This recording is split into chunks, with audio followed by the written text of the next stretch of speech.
எல்லாம் எப்படி இருக்கீங்க? Welcome to DD DHANU cooking channel. நம்ம சேனலில் புதுசாக வந்த நண்பர்கள் இருந்தால் சப்ஸ்கிரைப் பண்ணிவிடுங்க, பெல் ஐக்கானையும் கிளிக் பண்ணிவிடுங்க. அப்போ தான் நாங்கள் அடிக்கடி போடுற வீடியோஸ் நோட்டிஃபிகேஷனாக உங்களுக்கு வரும். ஓகே, இப்போ நம்ம வீடியோக்குள்ளே போகலாம். இன்றைக்கி நம்ம என்ன செய்ய போகிறோன்னா கத்திரிக்காய் காரக்குழம்பு.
சூப்பராக நமக்கு கத்திரிக்காய் காரக்குழம்பு ரெடியாகி வந்துடுச்சுங்க.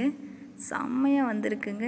நீங்களும் ஒரு தடவை உங்கள் வீட்டில் ட்ரை பண்ணி பாருங்கள். சூப்பராக வரும். வந்ததுன்னா கமெண்ட் செக்ஷனில் கமெண்ட் பண்ணுங்கள், லைக் பண்ணுங்கள், கமெண்ட் பண்ணுங்கள், ஷேர் பண்ணுங்கள், சப்ஸ்கிரைப் பண்ணுங்கள், பெல் ஐக்கானை கிளிக் பண்ண மறந்துடாதீங்க. பாய்.